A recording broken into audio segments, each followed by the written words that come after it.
Eh bien, salut tout le monde, c'est Chorox, j'espère que vous allez bien. Aujourd'hui, on se trouve pour la review de Dragon Ball Super, épisode 49. Aujourd'hui, on va tout simplement faire le résumé de cet épisode-là, mon avis, et bien sûr, je vous mettrai une note sur 10. Dans cette vidéo, je serai pas en cavalier les fraises américaines, je serai tout seul, donc voilà. C'est parti pour le résumé. L'épisode 49 de Dragon Ball Super a été diffusé ce matin à 9 heures dans la région de Tokyo, soit à 2 heures en France. C'est le troisième épisode de l'arc Trunks du futur de Dragon Ball Super, où le nouvel ennemi se trouve être un Goku maléfique. Dragon Ball Super épisode 49, le résumé c'est juste ici dessous. Merci à Psychoamnétique qui gère le topic épisode sur le forum, où on attend vos avis. Voilà, donc on remercie Psychomatique. Dragon Ball Super épisode 49. Un message venant du futur, Goku Black Attack. Alors, Synopsis, Trunks explique que la seule manière de sauver la Terre du futur de la menace de Goku Black se trouve dans le présent, en ayant l'aide de Son Goku et ses amis. Pour appuyer ses propos, Trunks donne un carnet de notes qui est destiné à Bulma du présent. Voilà. Là, je vais vous faire le résumé de tout l'épisode. Il est assez long, voilà. N'hésitez pas bien sûr à vous abonner à la chaîne, à liker et partager la vidéo. C'est parti. Trunks s'est réveillé dans le présent et a attaqué Goku. Sous l'étonnement de tout le monde, mais Bulma le raisonne. Trunks est surpris de voir Goku encore en vie. Depuis le combat contre Cell, il le croyait mort. Goku dit que beaucoup de choses sont arrivées depuis. Et Bulma demande à Trunks ce qui s'est passé de son côté. Apprenant que ce garçon est nommé Trunks, Beerus et Whis s'étonnent de remarquer que c'est également le nom de Trunks enfant, et soupçonnent une histoire de voyage dans le temps. Pendant ce temps, la bande à Pilaf continue de faire toute une histoire à propos de Trunks du futur qui serait l'enfant illégitime de Vegeta et Bulma. En imaginant quel scandale tout cela pourrait faire, Bulma explique à tout le monde que les deux Trunks sont simplement deux versions différentes de la même personne, à deux époques différentes. Trunks enfant est choqué d'apprendre que ce nouveau venu est une version de lui-même du futur.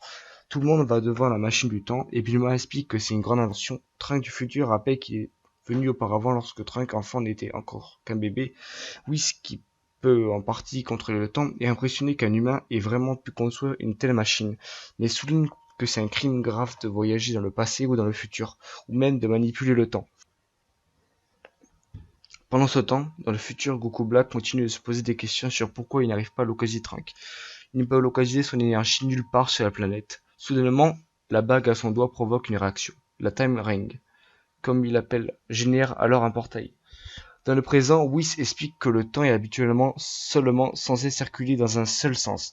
Si vous retournez dans le passé, par exemple, pour cueillir une fleur, cela peut avoir un effet énorme sur toute l'histoire future. Les villes et même des civilisations entières peuvent changer.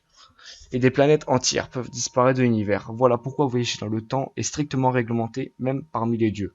Trunks est surpris d'attendre parler Whis de Dieu. Et Bulma explique que Whis et Beerus appartiennent au monde des dieux. Beerus dit qu'il pourrait tous les détruire pour un tel crime, et Bulma prend peur en disant qu'elle n'était pas réellement celui qui a construit la machine du temps.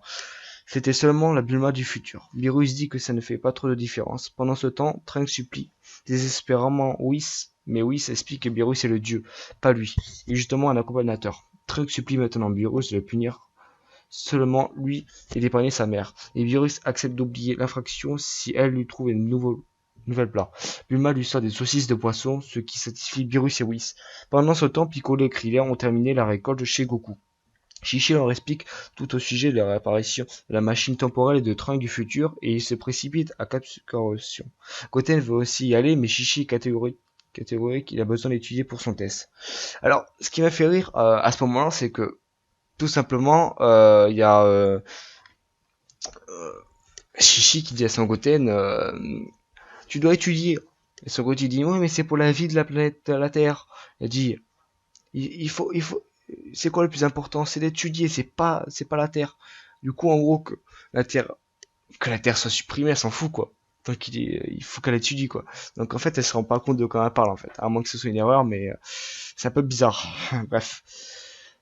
Bulma va dans la machine temporelle pour vérifier son état. Elle découvre qu'elle est à court de carburant, ce qui signifie que Trunks ne peut pas retourner à son époque. Bulma veut savoir ce qu'avait la Bulma du futur en tête. Elle découvre un cahier de notes avec sa propre écriture, adressée à elle-même. Vegeta demande à Trunks ce qui avait mal dans le futur. Est-ce que Majin Buu est apparu? Trunks explique que non. Il a été capable de vaincre Drabla et Dababidi et d'empêcher la résurrection de Buu. Avec l'aide des instructions que le Kaioshin du futur lui a données, même si c'était un combat difficile. Cependant, un ennemi encore plus redoutable est apparu. Trunks s'excuse à nouveau d'avoir attaqué Goku. Quand il a vu Goku, il a pris pour ce nouvel adversaire et a supposé qu'il avait pu voyager dans le temps. En fait, l'ennemi du futur se fait aussi lui-même appeler Son Goku. Il lui ressemble. Il porte des vêtements noirs et les gens du futur le surnomment Goku Black. Bulma dit que ce nom est trop cliché, mais Trunks dit que c'est elle qui lui a trouvé ce nom du futur, quoi. Trunks continue lorsque ce Goku Black est apparu sur la Terre. Il disait vouloir exterminer tous les Terriens pour le bien de la justice. Black avait déclaré qu'il était déjà détruit plusieurs planètes, leurs habitants comme ici. Après avoir combattu Black pendant un an, il ne reste maintenant que très peu de Terriens en vie, mais Bulma a été tué peu de temps avant son arrivée dans le passé. Vegeta critique son fils, qui a fui comme un lâche, mais Bulma intervient, disant que les réponses sont toutes dans les cahiers qu'elle a trouvés. Il y a un message de sa future elle. En plus des notes, il contient également un disque tout plein de données pour réparer et entretenir la machine temporelle. Avec ça, Bulma pourrait créer plus de carburant, ce qui permettra à Trunks d'amener Goku et Vegeta avec lui dans le futur, pour vaincre Black Goku. Est prêt pour cette tâche. Et Vegeta fanfaronne en disant qu'il sera le seul à vaincre ce futur Kakaroto. Pendant ce temps, Lyros dit qu'ils sont tous en train de sous-estimer les dangers du temps. Goku demande un match contre Trunks afin de l'aider à évaluer la force de Black. Trunks passe directement en Super Saiyan 2 et Goku aussi. Afin d'éviter les dommages collatéraux du match, Bulma active un champ de force de protection autour de la capsule corporation. Goku est impressionné par la force de Trunks, mais Trunks lui dit que c'est insuffisant contre Black. En étendant cela, Goku passe en Super Saiyan 3. Ça fait plaisir de le revoir. Et bloque les coups de Trunks avec seulement ses doigts. Bien que Trunks soit rapidement battu, Goku est toujours impressionné de voir combien il s'est amélioré seul. Et pourtant, si c'est inutile face à Black, cela signifie qu'il doit être encore plus fort. Trunks confirme en disant que Black est au moins aussi fort que Goku, sinon plus. Goku est heureux d'entendre cela. Piccolo l'écrivain arrive, mais en même temps que Trunks n'est plus là à raconter son histoire, un portail apparaît dans le ciel. Et Black en sort. Il voit rapidement Trunks et Goku. Alors, tu es Sangoku, tu es Black, je suppose. Et les deux se fixent intensément. Et c'est ce qui m'a fait rager à la fin. Je me suis dit, putain, on est à fond dans le truc, vous voyez. Et là, on voit la fin de l'épisode, quoi. Je me suis dit, mais putain, mais l'épisode prochain, ça va être de la bombe, quoi. Donc, on va passer tout simplement à la vie de l'épisode. Donc, je m'excuse aussi si je bug un peu dans le texte. C'est juste que je suis pas encore habitué à lire des résumés comme ça, oui, parce que je lis des résumés sur le site dbz.com qui sera en description parce que c'est vraiment un site super. Enfin voilà. Maintenant, je vais vous dire mon avis sur cet épisode. Donc, cet épisode était super malgré quelques dessins des fois. Encore ça va, les dessins passés. À part les dessins avec Piccolo, il y a des moments où on voit Piccolo, mais waouh, la tête qu'il a, quoi. Ça m'a fait pitié. Bref, on a l'habitude maintenant. Bon, même s'ils sont améliorés, l'animation était bien, les combats étaient super. Moi, j'ai bien aimé l'action, le combat, et le fait de revoir le Super Saiyan 3, c'était super. Ensuite, ce que j'ai aimé aussi, c'est le fait que en fait, ce qui m'a plu surtout, c'est de voir en fait Black Goku face à Goku à la fin. Et c'est ce qui m'a fait rager d'ailleurs parce que l'épisode s'est terminé à ce moment-là. Et moi, je me suis dit, mais la réaction qu'ils vont avoir eux deux, et on va peut-être apprendre un peu plus sur ce personnage-là. Et c'est vrai qu'on en apprend pas mal de choses. Hein. On apprend que c'est finalement un Goku maléfique. Mais moi, personnellement, enfin, c'est un Goku maléfique, hein, on le sait tous, hein, qui se le prénomme apparemment Sangoku, comme ils disent, et non pas, parce que beaucoup de personnes disaient qu'il s'appelait Black Goku, mais finalement, c'est les humains qui l'appellent comme ça, c'est pas lui qui l'a dit, quoi. Il a dit qu'il se surnommait Sangoku, donc voilà. Donc c'est vrai qu'on peut se poser quelques questions par rapport à ça. Est-ce que ça serait finalement un Sangoku comme version Thalès, version maléfique? Ça, on sait pas encore. Après, moi, je sais pas si c'est franchement parce que j'avais intérêt à vous proposer, mais c'est vrai qu'avec cet épisode-là, ça me fait changer d'avis sur est-ce que Son Goku, ça serait un Souful, un personnage comme dans GT qui est rentré dans son corps. Je pense pas parce que déjà qu'il est mort, Son Goku, et aussi il dit tout simplement qu'il a détruit plusieurs planètes. Plusieurs planètes pour moi. Est-ce qu'un Souful ferait ça? Non, un Souful à la base, ça veut détruire les Saiyajins, ça va pas détruire des planètes, quoi. Genre, pas là, il cherche à tuer les Saiyans, il cherche pas à détruire d'autres planètes. C'est pour venger. Enfin voilà, je vous ai fait un petit aperçu. Donc c'est pour moi, ça pourrait pas être un tout full, pour moi. Après, c'est vrai que moi ça m'a impressionné quand même. Le mec, il arrive à... Pas besoin de machine, le mec, chut, ça bague, donc ça va être un arme. Moi je pense que c'est un dieu qui contrôle le temps un peu. Enfin, parce que regardez quand même le mec qui... Enfin voilà. C'est un petit peu mon avis sur cette review, sur cet épisode-là, qui m'a vraiment plu. J'avais hâte qu'il sorte, et j'ai encore plus hâte que l'épisode prochain sorte, tout simplement, parce qu'on va voir le combat contre Goku. Dans pas longtemps, je vous ferai une vidéo sur les titres des prochains épisodes. Enfin voilà. Je vais mettre donner une note sur 10 tout simplement. Alors, je vais mettre une note je vais mettre un 9 sur 10 tout simplement. Ou j'hésite à mettre à 8,5. Je vais mettre un 9, je vais être sympa. J'enlève un point pour l'image, la qualité de l'image.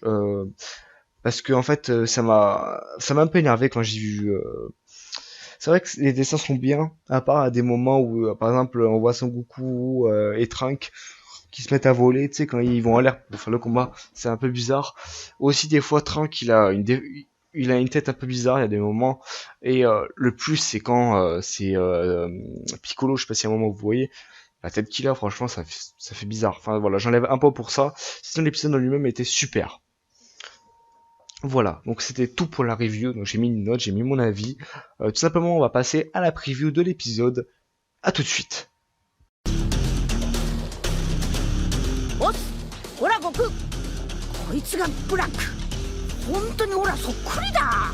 未来からどうやって来たんだ。わかんねえことだらけだけんど、まずはおめえがどんだけ強えんか試させてもらうぜ。次回「ドラゴンボールスーパー悟空対ブラック閉ざされた未来への道」絶対見てくれよな。ドラゴンボールスーパーはバンダイとご覧のスポンサーの提供でお送りしました。